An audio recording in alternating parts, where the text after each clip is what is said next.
Boa tarde a todos. É com grande alegria em nossos corações que nós aqui nos encontramos, conforme combinado, pela Casa Espírita que nos fez o convite, a falar sobre Judas Tadeu com a temática da boa vontade. É uma alegria muito grande porque, apesar de distante, a gente se sente muito próximo, muito ligado a vocês, como sempre. E a gente está aproveitando o momento para desenvolver o nosso tema e, dentro do nosso tema, trabalhar a questão individual como sendo um processo restaurador e um processo iluminativo para cada um de nós.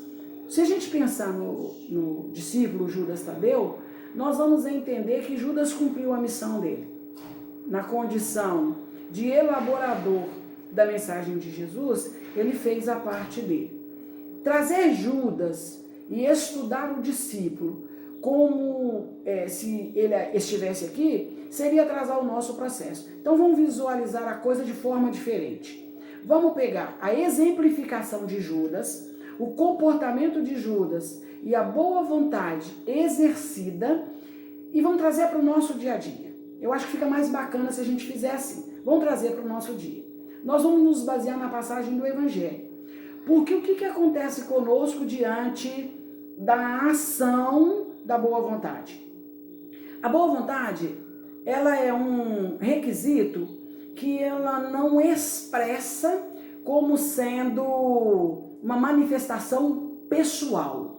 Ela acontece e à medida que ela acontece, o espírito executor deste requisito, ele nem percebe que ele exerceu.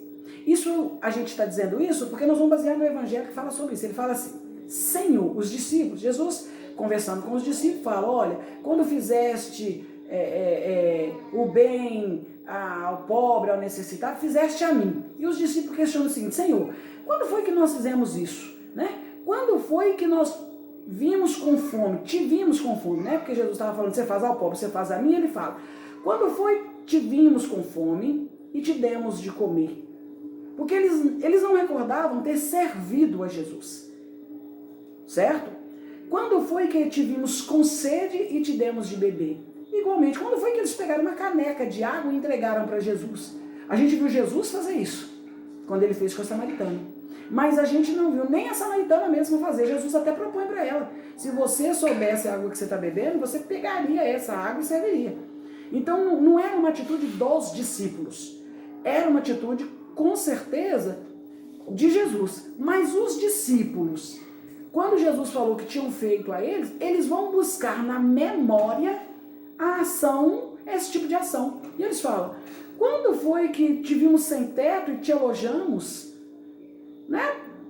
O cego ficava na rua, a gente não abrigou o cego. Quantos coxos estavam jogados à beira do caminho, a gente não se preocupou com ele? Quando é que o Senhor, então, vem dizer que isso foi feito a cada um de nós? E quando foi que te vimos sem roupa e vos vestimos? Quando foi que te vimos doente ou na prisão e viemos vos visitar? Então, o espírito ou o espírita precisa se questionar: quando foi que eu fiz isto?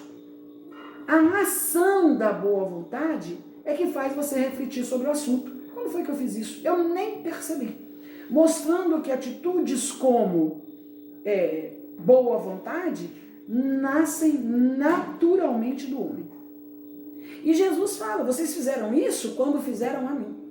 Quando fizeram ao próximo. Porque ação no próximo é resposta a Jesus. Quando eu atuo beneficiando alguém, na realidade, eu não estou fazendo aquele alguém. Porque às vezes aquele alguém nem está na pauta do merecimento, ele nem está na pauta da necessidade, mas este ato, ele faz com que eu, no caso Sônia Jacome, compreenda a necessidade de mudar atitudes celulares em mim. Atitudes nobres, fazer com que meu organismo mental trabalhe a favor do bem. Então, quando o meu organismo trabalha a favor do bem, a quem eu estou fazendo? A Jesus. Então, qual é a característica do questionamento? O meu questionamento tem que ser justo. O que é um questionamento justo? Eu tenho que saber que aquela ação, aquela atitude justifica a minha ação. Então, por exemplo, estou fazendo bem, mas eu sei que não vou receber nada a favor. Então eu posso questionar, como foi que eu fiz isso? Não vou receber nada em favor mesmo, então eu não preciso pautar uma data. Eu não preciso registrar numa folha, num caderno. Aquele bem é automático, certo?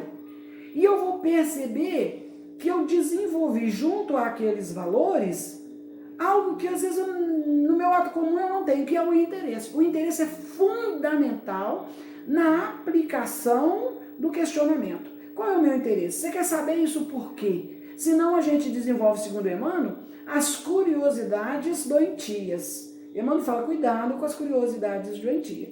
Quando eu tenho interesse verdadeiro, eu posso fazer questionamento, porque os meus questionamentos são justos. E ele vai falar da despretensão. O elemento precisa ser despretensioso. Para eu desenvolver sentimentos de boa vontade, eu tenho que anular a pretensão. Eu tenho que fazer com que o meu interesse seja voltado a Jesus e não a mim. Essa é a despretensão. E Judas Tadeu, ele vai realmente trabalhar exatamente esses valores. Ele pergunta, mostra interesse, mas despreocupado com relação a si mesmo. Ele pensa exclusivamente no outro. São atitudes que a gente deve voltar para nós mesmos. Ficou compreendido? Só para entender por que é importante para o espírito ver a oportunidade que lhe é oferecida em termos de bem em favor do semelhante. Tranquilo? Tá. Outra coisa que nós precisamos perceber são as características dos discípulos.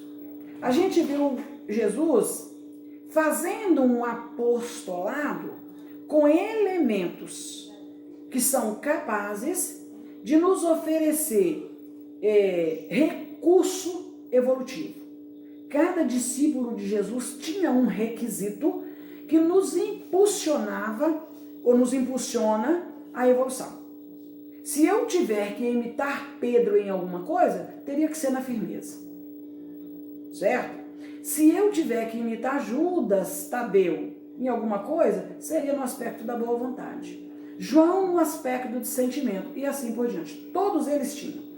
Por isso, no livro Ave Luz, o espírito João Nunes Maia, ele faz questão de explicar o comportamento, às vezes mais de um comportamento de cada discípulo, mostrando a nossa necessidade de, quando falarmos dos discípulos, nos ater no comportamento deles. Olha que legal.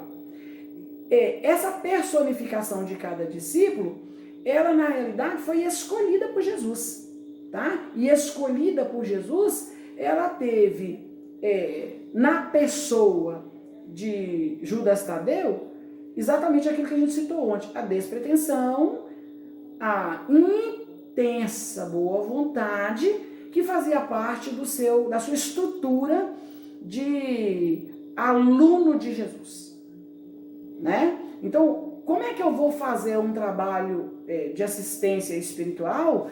Como que eu vou fazer um atendimento ao semelhante? Como que eu quero me parecer no apostolado de Jesus? Tá? E aí eu vou pensar no conjunto que Jesus escolheu. Porque, em essência, hoje o que Jesus está fazendo é escolhendo um conjunto. Ele olha para a Sônia e ele vai buscar na Sônia um valor. À medida que ele olha para a Sônia e escolhe um valor, ele também olha para uma outra determinada pessoa, talvez vinculada à Sônia ou não, e escolhe outro valor.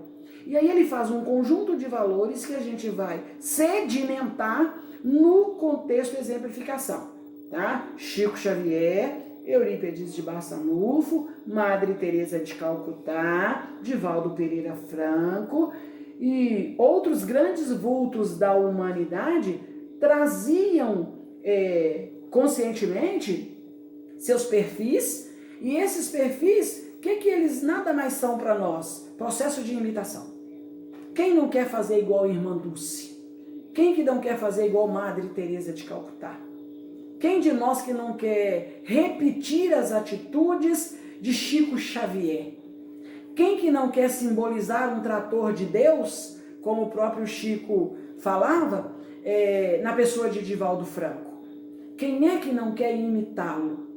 Né? E aí quando eu falo em imitação, eu não estou falando em imitação no sentido pieguista, não. Eu estou falando em embasamento. Eu vou me embasar no comportamento daquela criatura, ganhando forças para atuar e agir semelhante. Porque a gente precisa de referência. Se o planeta trouxe Jesus como referência de perfeição, Jesus, por sua vez, formatou um grande apostolado, né, que começou com João Batista, depois com os 12, depois com os 70 ministros, e depois, quando ele formatou os ministérios, e depois com os 500 da Galileia, nos mostrando que há modelos, não com a estrutura dele, mas há modelos que nós podemos seguir, porque estes modelos seguiram eles. Tá? Então, quando você vê falar nos discípulos de Jesus, aqueles homens venceram, mas o comportamento daqueles homens estão intrínsecos e materializados no planeta para serem elaborados por nós. Tá? Então, Judas Tadeu, traduzindo esta vontade, essa boa vontade, vem mostrar para a gente qual que era o papel dele no contexto exemplificação. Perfeito? Boa vontade. Vamos trabalhar a questão da boa vontade. Porque vamos pensar com bastante carinho. O que nós conhecemos como atributo do Espírito é a vontade. No livro Pensamento e Vida, o Emmanuel vai falar o seguinte, que a vontade, ela dirige dentro dos departamentos, dos vários departamentos que a alma tem no contexto conjunto evolutivo, ela dirige 4, né? Um dos 4 que a gente vai citar aqui, que ele chama de inteligência, desejo, imaginação e memória, tá? Bom, o que nós podemos perceber? A vontade, ela é um leme, tá? É um leme, é uma gerência esclarecida, então é como se a gente estivesse num barco com esses valores, e aí o que acontece conosco? Na direção, quem faz a direção da inteligência, quem faz a direção do desejo, quem faz a direção da memória e quem faz a direção da inteligência, da imaginação, é a vontade. Sim. Mas o que ele vai colocar pra gente? Presta atenção nessa frase do livro Pensamento e Vida. A vontade é a gerência esclarecida e vigilante, governando todos os setores da ação mental. Tudo que eu penso, tudo que eu elaboro, está sendo trabalhado pela vontade.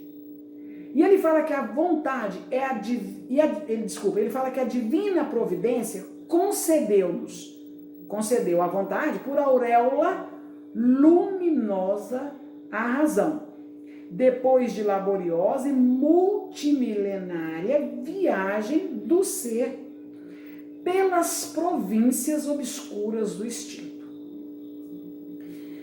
Se nós pudéssemos desmaterializar o instinto, a gente ia ver a construção, essência da vontade no instinto.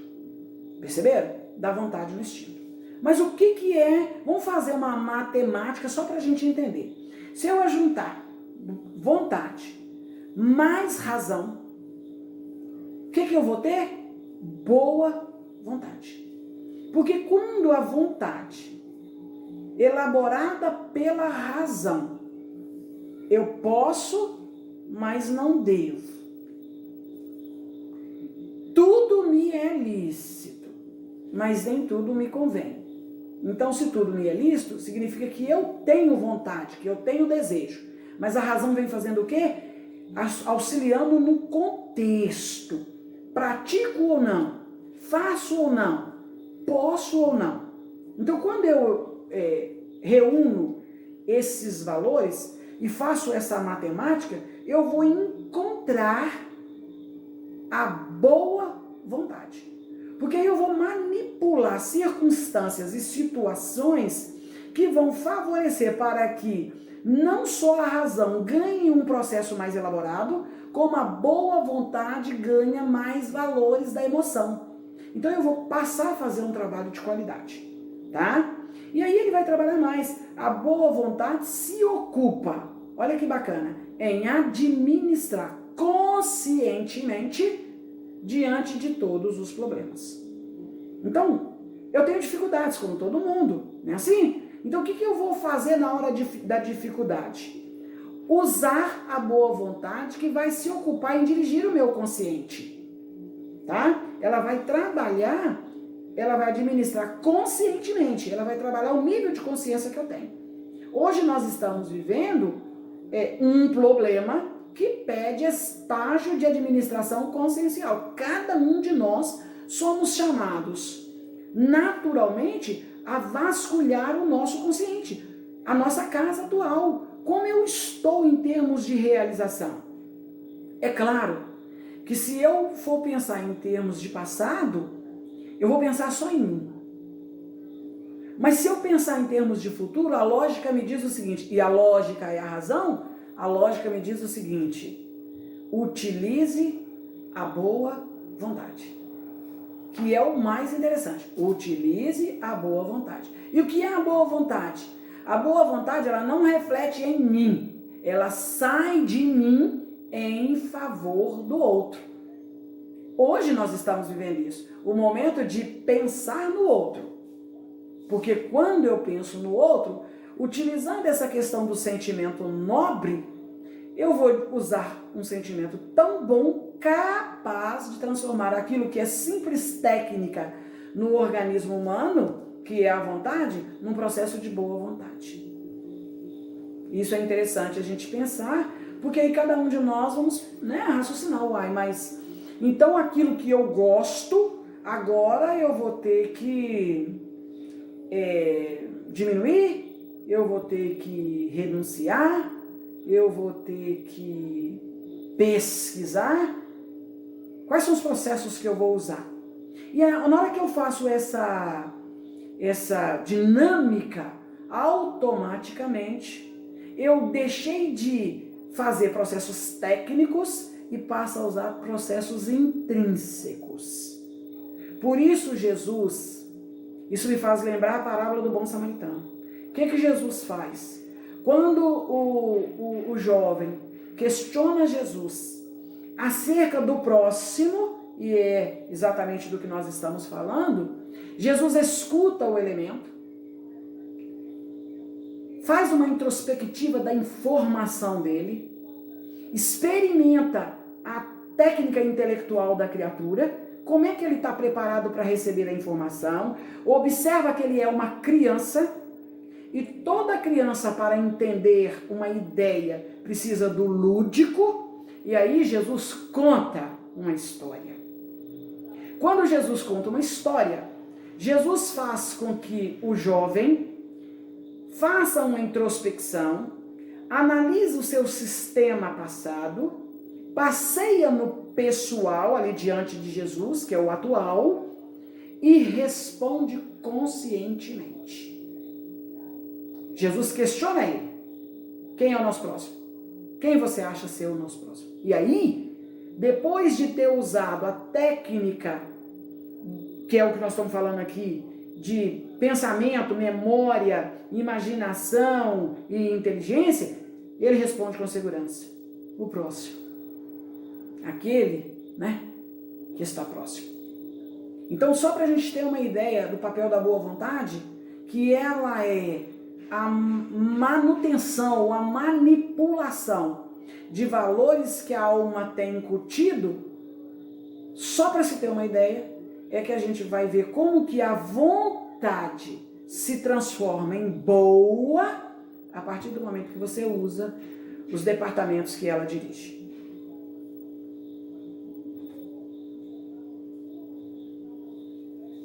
Qual que é o efeito da boa vontade? Vamos raciocinar o seguinte. Nós vivemos num momento em que todos nós, encarnados, principalmente, temos problema. Então, esses problemas, o que eles fazem conosco?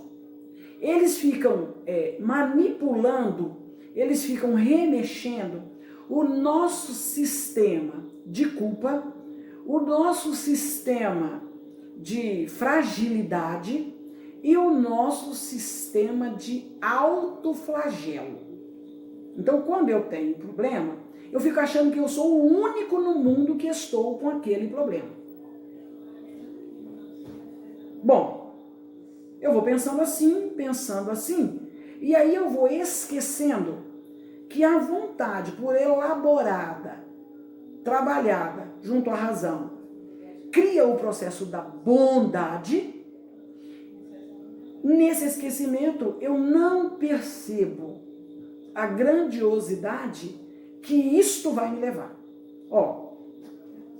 O mancebo rico, depois de trabalhar todas as suas necessidades e descobrir que a felicidade não fazia parte do seu papel diário, porque ele tinha tudo, ele vai e questiona Jesus.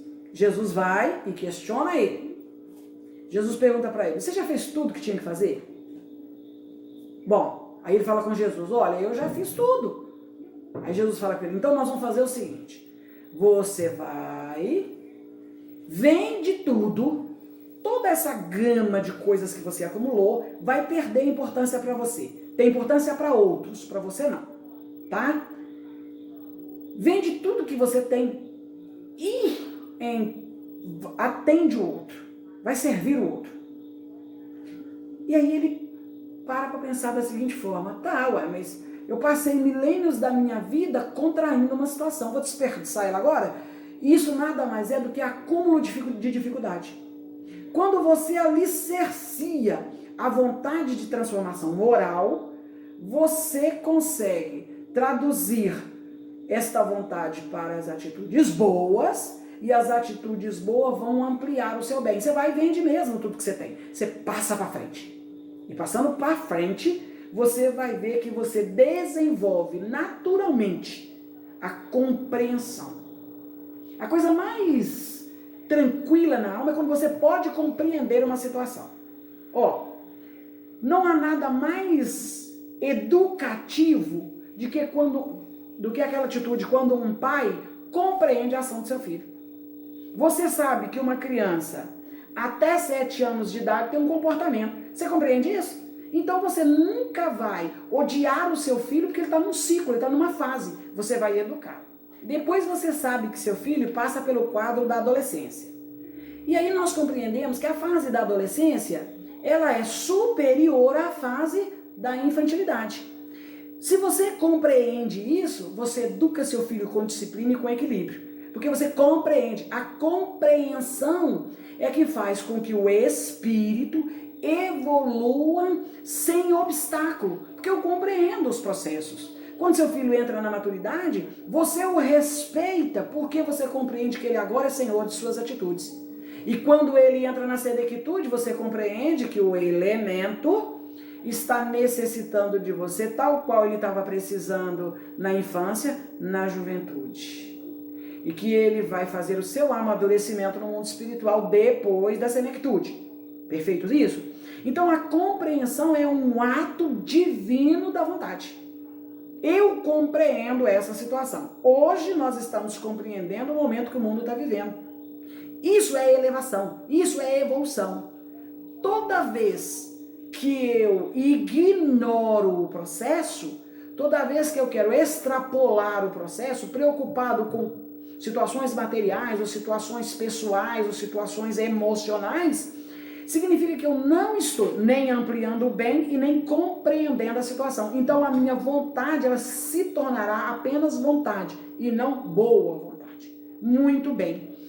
Essas duas atitudes, que é a ampliação do bem e o nível de compreensão em alteração vai fazer com que eu desenvolva algo que a humanidade está extremadamente em busca, que é a exaltação do amor. Eu já sei o que é o amor, porque Jesus já trouxe o amor até nós. Mas eu não consigo exaltar o amor. E eu não consigo exaltar o amor porque falta compreensão do bem. Desculpa, falta a ampliação do bem e a compreensão dos fatos. Hoje eu sei que a humanidade inteira precisa de Jesus. Nós não respiramos sem Jesus. Nós não fazemos absolutamente nada no mundo sem Jesus. Se Jesus pedisse para nós um segundo de tempo, nós nos desmancharíamos. Porque nós não conseguimos viver sem as vibrações de Jesus. Hoje nós não conseguimos viver sem Jesus. Então, quando eu entendo que Jesus faz parte do nosso contexto evolutivo, eu estou exaltando o amor. Exaltando o amor. E automaticamente, esses 3 processos recria o interesse. Eu quero fazer. Eu quero estar com Jesus. Hoje, mais do que nunca, eu quero fazer parte da regeneração. Eu fiz parte da expiação quando ele entrou no universo. E agora, ele reentrando no planeta, eu quero fazer parte da regeneração. Tá? Então, Emmanuel vai dizer que o interesse é a iluminação do coração nas lides da educação. E a educação, ela tem papel que é o direcionamento dos nossos objetivos. Educação nada mais é do que o direcionamento dos nossos interesses educativos. Dos nossos interesses, dos nossos objetivos. Eu quero algo. E se eu quero algo, eu direciono para alguma área interna, né? Se sou uma criatura birrenta, eu vou jogar no passado. Se eu sou uma criatura altruísta, eu vou jogar no presente, porque eu sei que eu vou confeccionar isso para o futuro. Então a teimosia, ela regride os valores da educação, enquanto a obediência altera os valores da educação. Perceberam? Então eu preciso direcionar os meus interesses. E eu só faço isso porque eu estou dentro de um processo educativo. O que eu queria quando eu estava nos primórdios é totalmente diferente do que eu quero hoje. Meus interesses são diferentes. Talvez ainda não sejam interesses iluminados, mas são diferentes. Antigamente eu assentava para almoçar. Aliás, comia arrastando mesmo, né? Porque era uma coxa de boi. Era assim que eu me via. Hoje eu me educo com uma grama de carne na mesa. Amanhã eu vou respirar amor. São mudanças de interesses. E essas mudanças de interesses se dão exatamente por causa do processo educativo. A educação te ensina a lidar com a boa vontade. Ela te ensina. Porque tem coisas que eu quero, mas eu não posso fazer. A vida do outro pertence ao outro. Quantas vezes nós queremos orientar uma criatura e na orientação eu quero mudar a criatura? Isso não acontece, porque segundo a espiritualidade, cada um no seu tempo. Cada um no seu tempo. Então o que vai acontecer comigo neste momento? Eu vou entender que o processo educativo, que aciona a boa vontade, ela vai me ensinar a respeitar o meu limite com relação ao outro. Então as pessoas podem fazer o que eles quiserem. Só não podem me desestruturar, ou eu não posso impor nada a ninguém. Até porque faz parte do processo educativo que aciona a questão da boa vontade. Eu vou fazer por você, mas eu estou usando boa vontade. Eu estou fazendo, mas eu estou usando boa vontade. O restante cabe a você. Bom, a educação, igualmente, ela exige questionamentos. Porque ela é um trabalho da imaginação e da memória. Então ela exige questionamento. Eu pergunto porque a resposta imediatamente vai ficar gravada na minha alma. A gente falou lá no princípio que é Deus, inteligência suprema, causa primeira de todas as coisas. Pergunta para Kardec. Dessas perguntas surgiram as obras. Das obras, a codificação espírita. Da codificação espírita, a nossa transformação moral. Então, um questionamento, ou vários questionamentos, ou 1019 questionamentos, vão gerar processos evolutivos no universo. Então, pergunta para você. Pergunta para o universo por quê. Se eu me perguntar por que eu estou vivendo determinada situação, eu encontro resposta no universo. Eu faço parte do universo, eu encontro resposta no universo. eu encontro resposta em mim. O que eu preciso entender? Que estes questionamentos formulados por mim hoje vão ficar gravados e, uma vez gravados, vão me auxiliar no processo evolutivo futuro. E aí Emmanuel fala o seguinte: o cristão não deve perder o ânimo. Sabe por quê? Porque quando eu questiono, eu encontro a resposta em mim mesmo e eu percebo que tudo faz parte da má vontade, eu caio no quadro do desânimo. E o desânimo é o pior inimigo do progresso. Eu preciso entender que apesar da resposta estar em mim, e às vezes a resposta não ser tão positiva quanto eu gostaria que fosse, eu preciso me armar de ânimo para não perder a estrutura. Então ele fala, o cristão não deve perder o ânimo por mais inquietantes aqui no contexto conflitante, né? Se apresentem as perplexidades do caminho.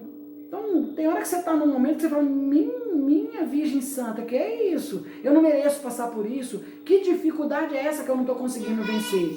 Se eu não perder o ânimo, eu vou encontrar resposta, porque o meu sentimento de boa vontade vai promover o estado de educação interna que eu estou precisando tanto, tá?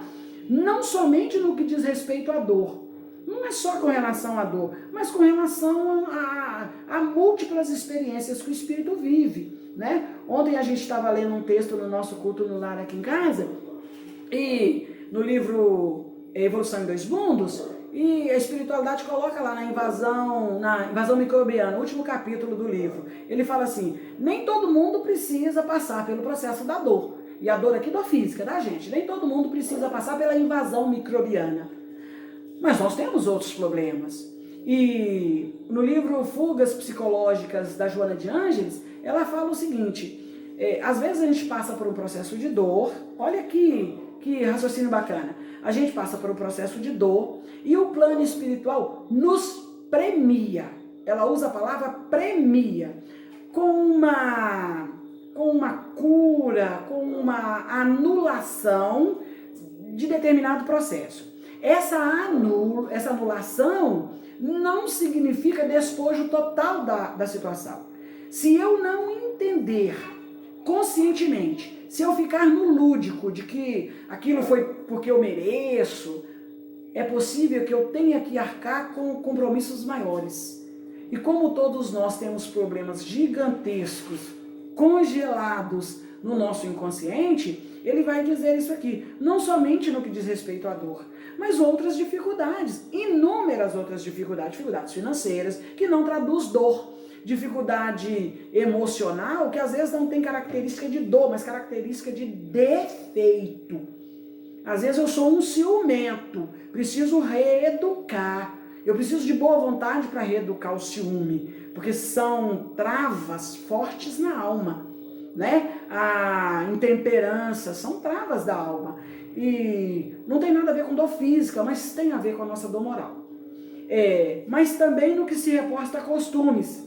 Por isso que a gente trouxe a questão do ciúme, da intemperança, coisas que a gente pratica no dia a dia, que a gente tem até por orgulho, né? Eu faço isso porque eu sou muito bom, eu não levo desaforo para casa. Isso são costumes que a alma conserva, que vão gerar necessidades de modificação. E tão logo eu, nas minhas reflexões, eu compare estes limites e essas dificuldades, eu sou acionado pelo desânimo. Então a boa vontade, ela entra aí fazendo a correção. A vontade trabalhando como mola propulsora, a razão trabalhando junto com a vontade, gerando a boa vontade, que é não permitir que o desânimo venha nos enfraquecer de coisas que são fundamentais à nossa alma. E aí nós vamos entender por que Jesus convocou 12 discípulos, né?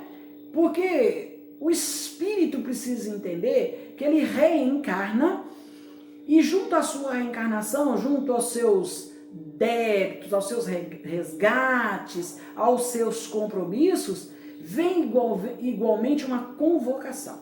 A reencarnação, ela não tem só o cunho expiatório, ela também tem um cunho convocador, né? Então Jesus me chama, eu poderia chamar de missão, mas missão é algo que o Espírito tem que rever com muita categoria, tá? Com muita classe. Missão lembra suporte para muitos compromissos.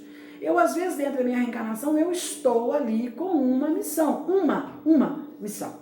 E essa missão, segundo Emmanuel, né, ela tem que ser desenvolvida com verdadeiro interesse. Verdade e interesse. Verdadeiro interesse. Então, quando você vai fazer o bem, qual é seu nível de verdade no bem? Qual é seu nível de verdade? Quando você vai auxiliar na assistência social, qual é a sua predisposição? O que você está levando para aquele trabalho?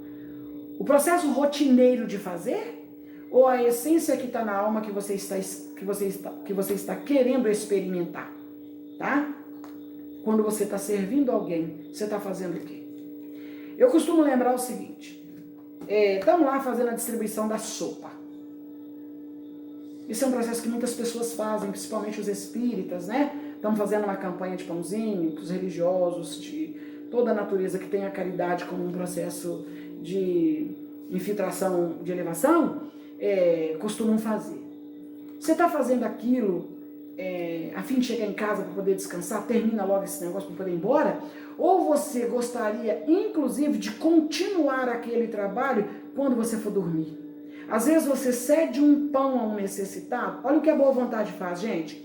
Você cede um pão, criando uma proposta de continuidade da assistência que você está exercendo via sono. Quantos de nós, depois de distribuir uma sopa, depois de distribuir um pãozinho nas campanhas de rua, vamos para o nosso leito, deitamos e voltamos à tarefa, onde a segunda etapa do nosso trabalho não é alimentar a criatura fisicamente, mas alimentar a criatura espiritualmente. Então a nossa caridade, ela tem que ser verdadeiramente, o nosso interesse tem que ser verdadeiro. Essa é uma das características da convocação de Jesus. Sem, contudo, a gente ter a pretensão de solucionar problemas. No Diretrizes Apostólicas ele afirma isso. O que eu posso fazer para ajudar sem resolver a vida dos outros? Eu preciso pensar nisso. Eu não posso interferir. Cada criatura tem livre-arbítrio, cada criatura é uma individualidade. Então eu posso conviver com as criaturas, usar da boa vontade para com todas elas, sem lhe tirar o direito de também fazer as mesmas propostas que eu estou fazendo. Porque tanto quanto eu estou sendo convocado por Jesus, aquele elemento que hoje está amarrado no solo lodoso do crime, também será convocado para o bem. Então a gente precisa pensar nisso, né? Eu quero auxiliar, eu quero ajudar, é verdadeiro o bem que eu estou fazendo, o bem é tão verdadeiro que eu estou fazendo transmutação moral, eu estou fazendo transformação moral para conseguir fazer aquele bem. Mas eu vou permitir que as criaturas também pensem como eu estou pensando. Não sou diretor da vida de ninguém. O nosso único dirigente, o nosso único diretor é Jesus. E olha como Jesus nos permite acionar a nossa própria existência sobre a nossa própria responsabilidade, né? E à medida que eu faço isso, eu vou perceber que a ação que eu estou fazendo é boa. Olha que legal, eu estou conseguindo utilizar a vontade num processo bom, num processo legal, tá? Jesus nos convoca para participar das soluções de causas difíceis. A convocação, ela é sempre no que diz respeito às coisas difíceis. Porque as fáceis, e aí eu não vou chamar o nosso resgate de fácil, não é isso que eu estou querendo dizer não. Mas eu estou dizendo assim, quando Jesus convoca, é porque é maior do que aquilo que a gente tem que viver mesmo. Partindo do princípio que eu tenho lei de causa e efeito para resgatar, no aspecto da aflição, para resgatar. Partindo do princípio que eu venho para a reencarnação trazendo débitos e erros clamorosos para ser redimidos, o que passa daí é a convocação de Jesus. Certo? E essa convocação é sempre no que diz respeito às coisas mais difíceis. Por isso a boa vontade. Porque se eu entender que eu preciso transformar como eu estou fazendo, que eu preciso me transformar com Jesus, no trabalho com Jesus, do jeito que eu estou transformando a minha vida, não vai dar em nada. Kardec pergunta na pergunta 909, o esforço que as criaturas fazem se justifica o nosso labor, a nossa luta, e os espíritos falam, quão poucos de vós fazem esforço? Os que vocês estão fazendo, solucionaríamos com simples esforços. Mas a gente não faz. Então, quando há uma convocação de Jesus, está embutido dentro da convocação renúncia, conhecimento, esforço, disposição sincera e intensa compreensão de que você está sendo escalado, não os que te circulam. Porque quando você é escalado, você responde igual João Evangelista. João Evangelista, convocado por Jesus, aceita. Aceita, uma boa. Ele não fala, mestre, eu não posso fazer isso, que eu sou muito jovem, eu estou no momento de curtir a balada, né? Você vai pegar Pedro, que quando convocado por Jesus, imediatamente se predispõe. Sabe que é uma convocação. Sabe que aquela chamada de Jesus não tinha a ver com o processo reencarnatório dele, tinha a ver com o processo universal. Então Jesus nos escala, nos convoca. E essa convocação é sempre para coisas mais difíceis. Aí eu chamo atenção, nossa, para o momento que nós estamos vivendo, convocação difícil. Convocação difícil. Cada um de nós está tendo que se isolar para se juntar. Está tendo que frear para amar. Né? Eu tenho que parar para ver meu nível de amor. Cada um de nós está tendo que fazer um esforço maior do que o comum. Porque às vezes eu imponho a minha presença a determinadas pessoas. E hoje eu tenho que não impor a minha presença para provar às pessoas que eu amo. E isso é chamado de causas difíceis.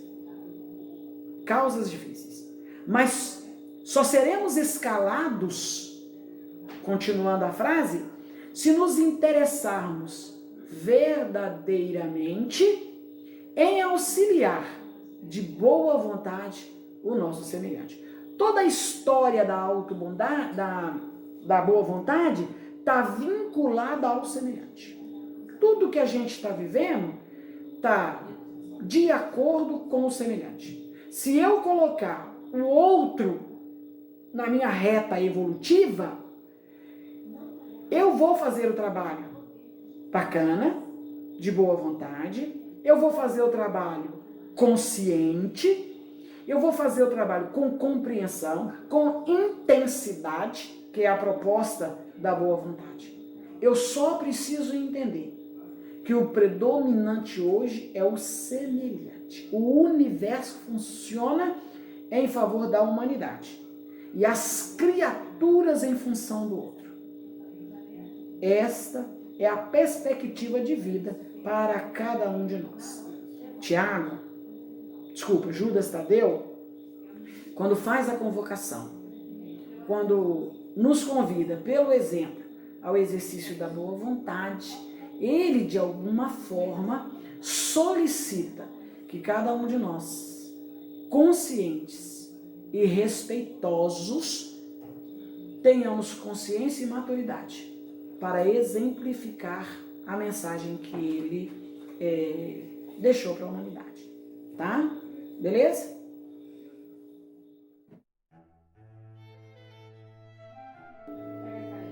E para finalizar, nós gostaríamos de fazê-lo com um poema do Lúcio de Abreu, que está no livro Diretrizes Apostólicas, fazendo valer a questão do interesse para que a gente possa desenvolver a boa vontade. Ele diz assim: quando acompanhamos no Evangelho as curas ou os atos de benesse, percebendo o interesse de Jesus, que de nenhum detalhe se esquece, se suas mãos iluminadas e augustas partem o pão material, de seus lábios em doces lições surge o alimento espiritual. O Senhor cura e consola o coração, deixando-nos uma profunda lição para um trabalho criterioso e ideal. Quem quer ser verdadeiramente caridoso, diligente, útil e bondoso, precisa desenvolver interesse integral. Lúcio de Abreu. Grato a todos pela oportunidade, que Jesus inspire, saudade intensa de vocês, mas é uma saudade justa, porque eu sei que aqueles que conseguirem estar conosco nestes momentos de reflexões à luz do Evangelho, também vai nos dispensar o mesmo sentimento de saudade. Que Jesus ampare e mantenha todos em paz em suas casas. Que assim seja.